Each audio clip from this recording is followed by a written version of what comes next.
Welcome to Launch, the GCC podcast. I'm your host, Marty Duren, Director of Communications for the Great Commission Collective. We're a global network of churches partnering together to plant churches and strengthen leaders. On today's episode of Launch, Dave, Harvey, and I are joined by François Turcotte. He's the president of SEMBEQ Seminary. This is a great conversation. It's enlightening as to the cultural realities in some of the areas of Canada that a lot of folks outside of Canada aren't familiar with such nuance. Dr. Turcotte is eminently qualified to speak about this. It's a great conversation. We talk about modernity a little bit, postmodernism, but we also talk about the reality of education in a difficult time and what seminary education might look like going forward. So here we are with François Turcotte.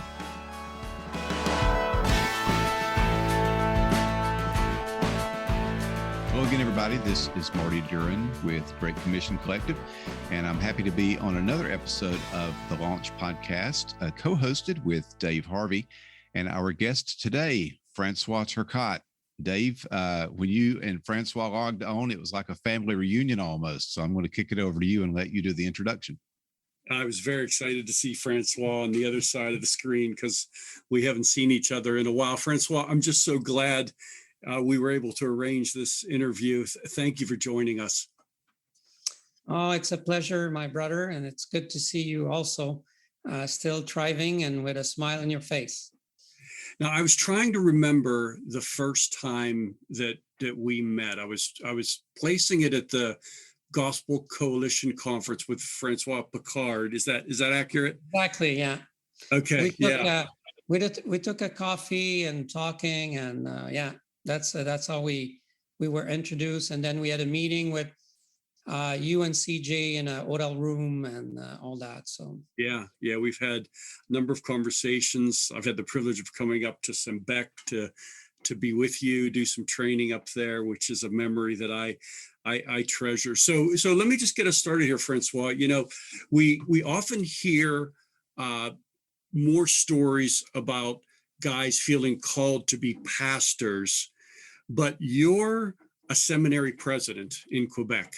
And I'm curious, and I think our listeners would be curious to hear your story of how you experienced the kind of call or what was the pathway to become a president at a seminary. I think my path was particular to our context and where the former president kind of decided to invest time with me and introduced me to the seminary slowly and mentored me for about 8 years working with him. And after that, passing the baton to me as I learned from him for 8 years, like how he builds stuff and get this seminary moving forward. So for me, it's like just a natural way. I feel it's more like a Paul Timothy model of the way I became president. So it's really, and it's actually the model we try to implement in our seminary for raising new leaders. And that was François Picard, right? It was, yeah. Yeah, he was my mentor, and he still is in a sense. So still my reference. And were you employed at the seminary? Were you a student at the seminary? What was the context in which you guys were able to be together that much? That's the seminary where I studied. Actually, in our context, it's a mix of local church and seminary. It's a dual approach. So, but I was trained in my local church with seminary as SEMBEQ as a seminary to do the theological education.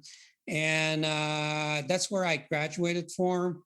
I served as a volunteer on the board for many years. And after that, when François invested some time on me, after a while, he asked if I can join him part-time. So I worked for him a day a week, and then it moved to more part-time. And at one point, I had to decide it, and I taught the Lord guide me to go for full-time seminary position, mentored by François full-time, and then took the presidency. Oh, that's wonderful. So So Francois, I was I was on the website recently, just as I was thinking about our discussion together, and under the who is SEMBEQ section of the website, the document there is amazingly specific on what the seminary does and what it does not do with respect to the church. In other words, you guys are really, really intentional about ensuring that the local church is not simply upheld, but that their role in education is affirmed and part of the partnership of the seminary. So I'm just curious, like, where did that robust ecclesiology come from? I think there's something that is historic and something that is really providential. So the historic part is when the gospel was planted in Quebec, which actually very recent. It's just like 50 to 60 years old. One of the missionary coming from States were going to state to try to recruit and didn't find anybody who wanted to come in this mission field. That was harsh and rude and prison and everything. And so he said the guy from his seminary at Wheaton said, you need to train them yourself. And you need to ask local church to be involved in the training of the new generation. So part of the history was like, he took that mandate seriously and said, we need to train men, but they are in local church and we cannot get them out because they're only 1 year old saved, and the new church plan depends on them. So there was like a historic thing we couldn't contour. But the other thing is, while doing it, we realized there's something biblical out of it. The first thing is, I think that we saw in the Bible is Ephesians chapter 4, when it's quite clear that God has provided people to equip others, and those people provided by God are given to the local church. And being given to the church to equip others, we realize that what we're doing is not that far from the scripture. We just dig into it and make this more intentional and better and more professional through the years. So it's, I think, two factors that bring us clearly there. Yeah, one of the things I think about when I think about Paul's ministry, certainly he's unique in redemptive history, and we want to allow him to retain that unique kind of role. But he did represent an extra local connection to the church that ended up being formative on the church and training leaders in the church, and resulting in his ministry resulted in the church. So he was kind of alongside the church, but he was also producing the church in his church planting efforts. And I don't know, does that provide a way of explaining and justifying the existence of seminaries and why they're important in the future of the church? Yeah, I think there's clearly a good connection you're making, Dave. I think Paul was in a sense outside and inside, and helping from the inside, but being from the outside. So the seminary should be this outside part, like helping, supporting. So not every local church has to do everything by themselves. I think the key principle here for me is at SEMBEQ, we leave the steering to the local church. So the outside part, which are contained with specialists or gifted people like apostle and stuff like that, are the supporter of the process and not taking over the control. And what I feel in most cases, when the seminary took control of it, the church was, for the most part, forgotten or left over, and they had no word to say. Like, you give your member and you forget about it. Yeah. It's not connected to. Yes. So this is what I don't see in Paul's model. I think the local church was clearly the movement where training should be done, even if they use outside resources. Yeah, that's good. Yeah, Paul and his helpers existed for the church and not vice versa. Yeah, and it was a special context of first century local church, but so there's some things we cannot like transplant, but there's certainly principle that I see in the New Testament where people were trained in the context of local church. That's why Paul said to Titus to raise up elders in the context of the church there on the island. So it was not like we need to create a school or you need to go to Rome and when you're ready, you're going to be back. It was not kind of this kind of mentality at all. Francois, why don't you take us into the context of Canada and talk a little bit about the specific threats that you see and that you're trying to arm students to see, threats to the gospel in the Canadian context? Our threats right now is like for many parts of the world, it's coming from the culture. I think the culture is framing a worldview that is probably the most secular we have ever seen on planet Earth. I mean, it's really like no, not even no God, but no supernatural, no nothing kind of worldview, and everything is read through those lenses, and it could impact the gospel for those who bear it, because you so much are soaked in a world where God is not even part of the equation, and there is no like spirituality really, or if you are, it's okay, it's very personal, but don't really talk about it. It's really like hidden. So this kind of world we live in is putting a lot of pressure, especially on the younger generation. They are raised, they go to school, and just like believing that, let's say you have a different point of view on transgenderism, you will be just like treated like someone who needs to be in a psychiatric hospital. I mean, it's just like there's no middle ground. So it's challenging for the new generation to raise up and just be filled by the Spirit, do the mission. They're pressured by the culture so much. Most of them have been crushed and left the church. So it's very difficult for that. Yeah. Because it's like in America, many cities will be known as secular, or New York City or Seattle and stuff like that. But nothing is comparable to here, because we're not post-Christian from a Christian era. There was no gospel. There was no evangelical church before secularism. So there's not even someone who grew up in a liberal church somewhere.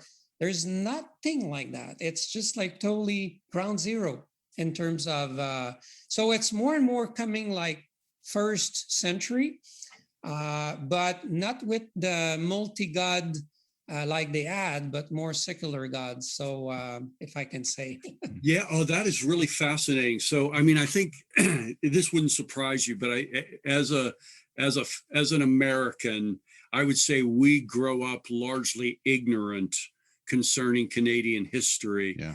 And as an American Christian, I would say, the majority of us grow up ignorant regarding the move and work of the Spirit and God in Canada. So talk a little bit more about the history of Christianity in Canada. You're saying it really, really did. The clock didn't even start prior to 50, 60 years ago. Is that what you said earlier? But we need to separate Canada from Quebec here. Like Canada has a larger evangelical background than Quebec because of the language and the culture. It was more connected to Britain and England. Canada, Quebec was connected to France. So they kicked out the king, they kicked out God. And so that impacted the way we were built. And so we live in the same country, but two different culture. So Canada is very diverse. Alberta will be the most Christianized state in our context, but BC and Quebec will be similar. But Quebec is really like the most unevangelical land in the country. And this is where it was planted like 60 years ago. But it was planted after a Catholic domination,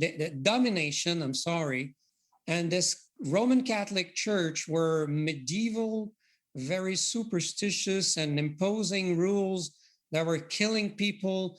So when people did the quiet revolution, it was a revolution with no arms. It was a cultural revolution. They really switched to secular. So we became secular from a kind of a religious, no grace, no gospel. So we're not only post-Christianity, we're post-Christianity in a sense where Christianity was never there, the real one. So it's a land of no history of what it is to know Jesus Christ personally and be transformed by the gospel. So it's really like, and now it's fully secular, and the youth going through this transition right now is challenge, and it's very hard for them. That's why. So even my son, even my personal son is a story of it. You know, my son didn't choose Christ, or was not called by Christ, if we want to be more Calvinistic here. And he's expressing to me what was for him to grow in a Christian home in Quebec. And I didn't even realize this myself as a parent. And I think no parents realize that we were in the Bible, but we didn't realize the challenge our kids were going through, because it was not just like you can have your own idea. It's like your idea are dangerous, and you are a bizarre people, and you need to be eliminated by the culture. You're too dangerous. So it's not just, and we were just like raising them like it's not there. And I think we were missing a pair of glasses. Actually, I'm quite clear on that today. I was not going through that 10 years ago. Wow. Dave, can I jump in with a quick question? Yeah, please. François, your analysis of the difference between Quebec and the rest of the country was really fascinating, especially the connection to France. And the question that came to my mind was, it sounds like Quebec is still in the Enlightenment project. That modernity is taking hold and rationalism rules and all that kind of, is that accurate? Oh yeah, totally. And in Quebec, those who do the promotion of that is the culture, the artists, the TV program, the internet. So it's not even questionable that you reject that. So the guy who talks about us in the best way will be Charles Taylor, the Canadian philosopher, and sociologist. He's just describing what the world we live in. And there's tons of people just studying the writing of Taylor. He describes so well what we're going through. So would a church historian locate the move of the gospel in Quebec in the Catholic Church, or were there other things going on 50 to 100 years ago where that the gospel began to be preached, the church began to become, what small church there is began to become established? Yeah, the first churches were established by actually missionaries that came. The first one to come were coming from Switzerland through a movement, from a revival over there. And some, because of the language, decided to come. And they were like the first settlers. Some had to go back because of disease. One that was the most influential was a woman, actually. She kind of persevered and stayed, and she's responsible of having a dozen of churches being planted in the South Shore of Montreal. And it was really like the beginning. That was a little bit longer ago, but before the 1900s. The problem is when the Catholics saw there was like an attraction to Protestant, I don't know how to say in English, it's too complicated, sorry. And they actually gave a war. They burned their church building. They couldn't go to school. They couldn't get jobs. So all the evangelical, the first kind of mini revival, they moved all to states. And if you go northern part of the United States, you have Quebecois name, like people like Bouchard and Tremblay. It's because they moved there because they couldn't stay. It was just like impossible to have a job.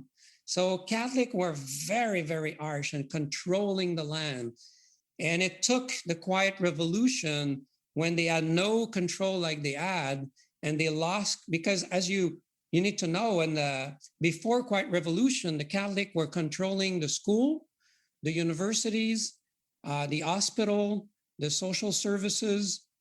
It was not governmental, it was religious, controlled by Catholic people. So there was no way to have another option. So when they lost, when the young people in their 20s get rid of the religion, they didn't want to move on, then it was there that God provided a little revival in Quebec, where from about 500 Christians, we became 5,000 in about 10 years. Wow. So it was a major impact there. So it's often when there's a cultural shift that God is working, there's a connection there. So how would you describe the church planting momentum in Quebec right now, and how does SEMBEQ try to partner to help make that happen? By God's grace, the founder, the first pioneer to planted an evangelical movement in Quebec, were all church planter-ish in their mind. The need was there. If they came in here, it's because they saw that there needs to be churches. And even though when churches were planted about everywhere, they kept this as like a priority number one. There's 8 million people in Quebec. We're not even 1%. So there's almost 8 million people going to hell. So the passion to church plant is like your answer number one. And when we were studying what's going outside, the first and the tool God used everywhere to kingdom growth is church planting. So we kept that at the heart of our movement. Even though we were small, we had small churches. We add in our DNA to plant and to plant and to plant. So it's always there. So SEMBEQ, which is like the extension of the movement, it's like the training part of a movement, was from day one ready to prepare people to not only be pastor, but sometimes be church planter. So it was part of the culture and the discussion. So key things were there in the past. We always had a track for church planter embedded in the seminary track. And we always stay close. Like me as president, I'm friend of the church planter director. So, and this always make connection and discussion. We always adjust and we always serve. So SEMBEQ will always try to serve what the church planting movement needs. So what we actually did recently is 3 years ago, we created a training track to be trained at the seminary all around church planting movement assessment. like, this is on how you're going to be evaluated. We're going to build you up to be there and be faithful and succeed and move forward. So it's so much connected, Dave, and it's hard to explain, but it's not two different things. Well, it's just really encouraging to hear of a seminary, and I think there are some here in the States as well, that are seeking to be really intentional, not only about partnering with churches and recognizing not simply the legitimacy, but the primacy of the church, but also then taking the additional step to invest in church planters, to train church planters, and to, see the church reproduce. So I'm really excited about what you guys are doing there. It's always a challenge, but we just we know it's what we need to do, and because of certain advantage, like we don't have mega churches, so it's not like an option. You're like, if there's a neighborhood with no gospel church and there's 150,000 people living there, you need to go and plant there. So it's really, I don't want to take credit for all of that. There's some, but it's God's grace in most of it, because there's so much need. Like my local church where I'm an elder, the neighborhood just beside us is 150,000 people. There's a couple of ethnic churches, like African churches, but no multi-ethnic gospel church. And we are sending one guy with part of our church this fall for church planting, because they need a church. And there's another neighborhood in Montreal, 150, also a Muslim neighborhood, no gospel church there. 150,000 Muslim live there, and nobody has reached in, moved in. It's like a missionary call, so, but we're praying for that. And God is sending like 2 missionaries right now. So we're praying they can move in that neighborhood and do the first gospel church in this neighborhood. So that's great. Yes. Yeah, that is great. So, I want to move to, to kind of wrap up, but I'm thinking about now, ministry in a COVID era. And I'm sure that for you guys, you had to move a lot of stuff online. That seems to have taken place across the globe when it comes to educational institutions and Bible schools and seminaries. Do you think, François, that the shift to online training represents a threat in any way to the formative experience that's supposed to come with seminary? Yeah, if you're a formal seminary, I'm not against formal seminary when I say that, but when you're a formal seminary and everything is like driven around teachers that are famous and people come to this place to hear from that teacher, I mean, the COVID thing would have make people realize that content transfer does not really need a classroom. It just needs to be accessible, and we can do it, and people are getting used to that. So what I like from a model like us, where on the one who's driving the car is a local church, they are putting new people in the car, they are mentoring them, and we're just providing help and support like the church wants. I think we were not that much affected.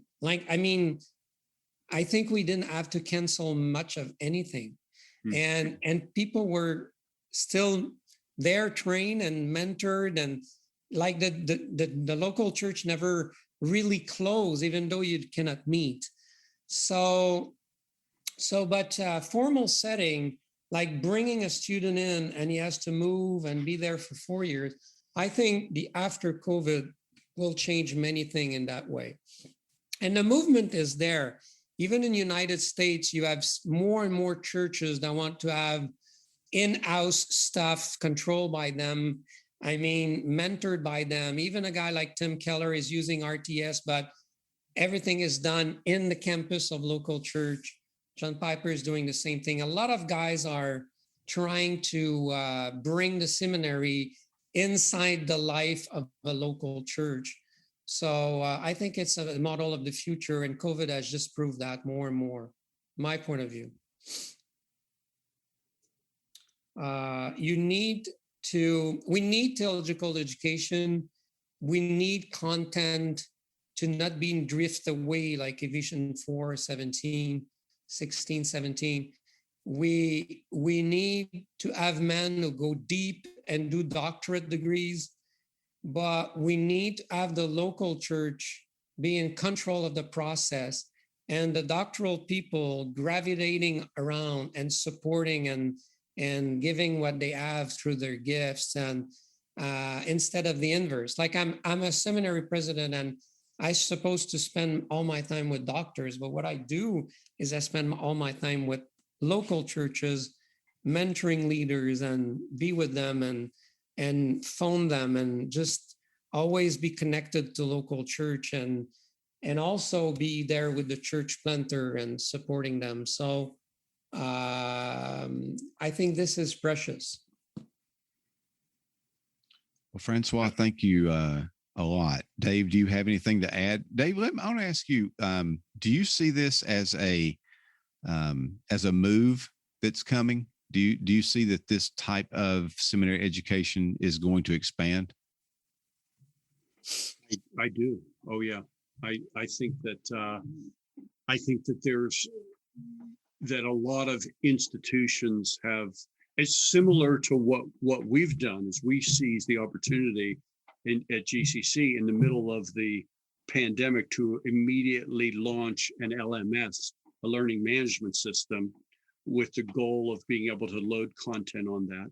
And I think that a lot of institutions did that, and they're going to be running toward that. And I think there are certain sacrifices that are made, in building a program exclusively around that. But I also think that there are opportunities to come with it to extend out the content into different places that would have never gone apart from an online platform. So it's, I'm trusting that God's going to use it for his glory, and the more churches will be planted as a result. François Turcotte and Dave Harvey, thanks so much for being on Launch today. It's great having François here. Thank you, brothers. Thanks for your heart.